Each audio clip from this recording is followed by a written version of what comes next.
সৈয়দ মোহাম্মদ তৈয়ব শাহ রহমতুল্লাহ আলাহি 1916 সালে পাকিস্তানের উত্তর পশ্চিম সীমান্ত প্রদেশ হাজারা জেলার সিরিকোট গ্রামে জন্মগ্রহণ করেন।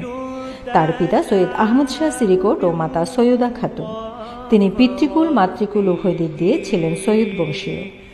তার পূর্বপুরুষ ইসলাম প্রচারে নিজ মাতৃভূমি ছেড়ে বাগদাদ আসেন, সেখান থেকে আফগানিস্তান, পরে আফগানিস্তান থেকে পাকিস্তানে যান।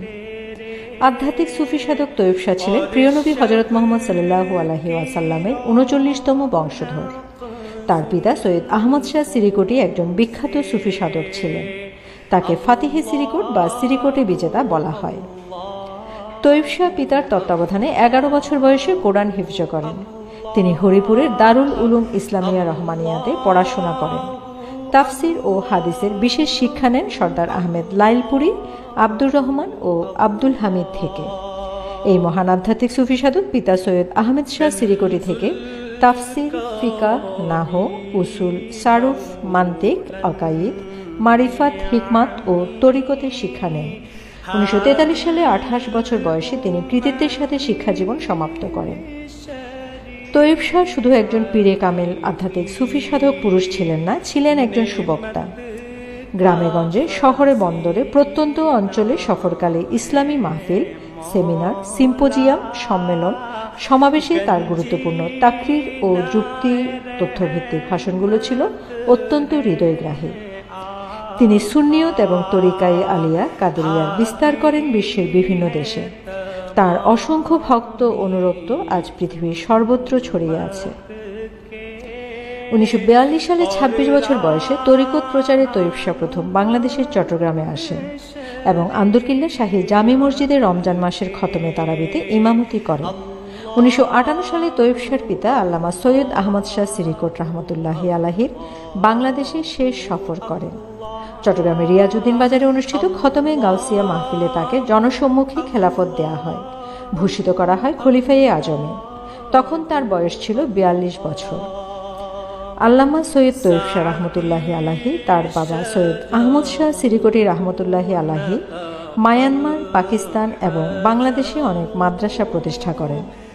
1954 সালে সৈয়দ আহমদ শাহ সিরিকোটি রহমতুল্লাহি আলাহি কর্তৃক চট্টগ্রাম 16 শহরে প্রতিষ্ঠিত জামিয়া আহমেদিয়া সুন্নিয়া মাদ্রাসা প্রতিষ্ঠা করেন, যা আজ সুন্নিয়া মাদ্রাসা বা জামিয়া নামে একক পরিচয়ে সমুজ্জ্বল। 1968 সালে রাজধানী ঢাকার মোহাম্মদপুরে প্রতিষ্ঠা করেন কাদেরিয়া তৈয়বিয়া আলিয়া মাদ্রাসা।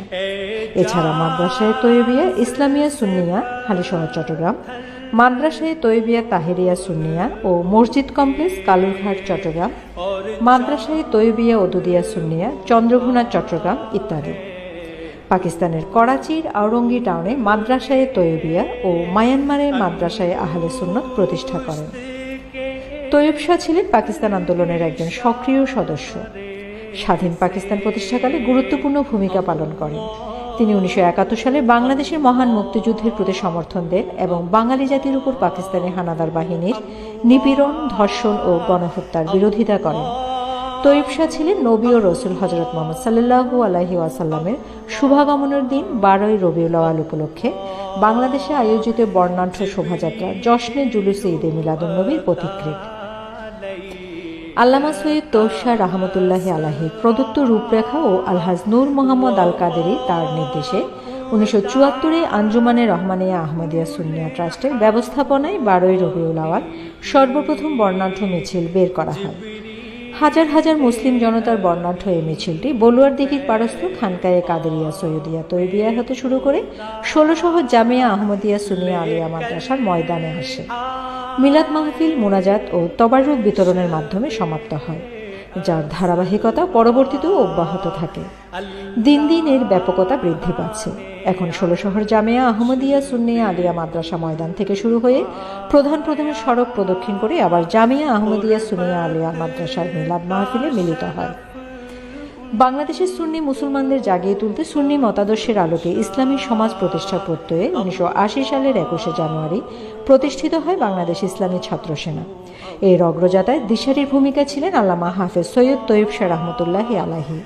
1982 সনের 21 জানুয়ারি চট্টগ্রামের মুসলিম হলে ছাত্র সেনার প্রতিষ্ঠাবার্ষিকী সম্মেলনে সভাপতির বক্তব্যে তৈয়ব শাহ রহমতুল্লাহি আলাইহি বলেন, ইয়ে হামারি ইমানি ফৌজ হে, ইয়ে আউলিয়া কেরাম কি ফৌজ হে, যার বাংলা অর্থ ছাত্র সেনা আমাদের ইমানি সৈনিক, এরা আউলিয়া কেরামের সৈনিক।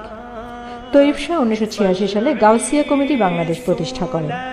এছাড়া প্রতিষ্ঠা করেন মজলিসে গাউসিয়া সিরিকোটিয়া, পাকিস্তান। 1976 সালের 16 ডিসেম্বর তিনি বাংলা ভাষায় সুন্নিয়াত ভিত্তিক সাহিত্য প্রকাশনার উপর গুরুত্ব আরোপ করে মাসিক তর্জমানে আহলে সুন্নাত প্রকাশের নির্দেশ দেন এবং মাত্র 15 দিনের মধ্যে 1977 সালের জানুয়ারি থেকে আঞ্জুমান কর্তৃক এই প্রকাশনার যাত্রা শুরু হয়, যা এখনও প্রকাশিত হচ্ছে। এটি সুন্নিয়দের শীর্ষস্থানীয় মাসিক প্রকাশনার ক্ষেত্রে এখনও প্রধান এবং প্রাচীনতম। তৈয়ব শাহ দিনী কাজে ব্যস্ত থাকলেও কখনো সংসার বিমুখ ছিলেন না। তিনি ছিলেন 2 পুত্র ও 1 কন্যার আদর্শ পিতা। সন্তানদের উপযুক্ত শিক্ষা দীক্ষা দিয়ে তার যোগ্য উত্তরসূরি করে গড়ে তোলেন, ফলে তারাও আধ্যাত্মিকতায় চরম উৎকর্ষতা সাধনে সক্ষম হন। তার ছোট সন্তান আল্লামা সৈয়দ সাবির শাহ 1994 সনে মাত্র 34 বছর বয়সে পাকিস্তান উত্তর পশ্চিম সীমান্ত প্রদেশ খাইবার পাখতুনখোয়া মুখ্যমন্ত্রী হন। মহান সাধক আল্লামা হাফেজ কারি সৈয়দ মোহাম্মদ তৈয়ব শাহ রহমতুল্লাহি আলাইহি 77 বছর বয়সে 1993 খ্রিস্টাব্দের 7 জুন সোমবার সকাল 9:30টার দিকে সেতালু শরীফে মৃত্যুবরণ করেন। সৈয়দ তৈয়ব শাহ রহমতুল্লাহি আলাইহির প্রদত্ত রূপরেখা অনুসারে আলহাজ নূর মোহাম্মদ আল কাদেরী তার নির্দেশে 1974-এ আঞ্জুমানে রহমানিয়া আহমদিয়া সুন্নিয়া ট্রাস্টের ব্যবস্থাপনায় 12ই রবিউল আওয়াল বলুয়ারদিঘি পারস্থ খানকায়ে কাদেরিয়া সৈয়দিয়া তৈয়বিয়া সর্বপ্রথম জশ্নে জুলুস ঈদে মিলাদুন্নবী বর্ণাঢ্য শোভাযাত্রা শুরু হয়েছিল, তা এখন বিশ্বের সবচেয়ে বড় জশ্নে জুলুস ঈদে মিলাদুন্নবী শোভাযাত্রায় পরিণত হয়েছে। শামীম আরা চৌধুরী সামনে, বিএনএ নিউজ 24।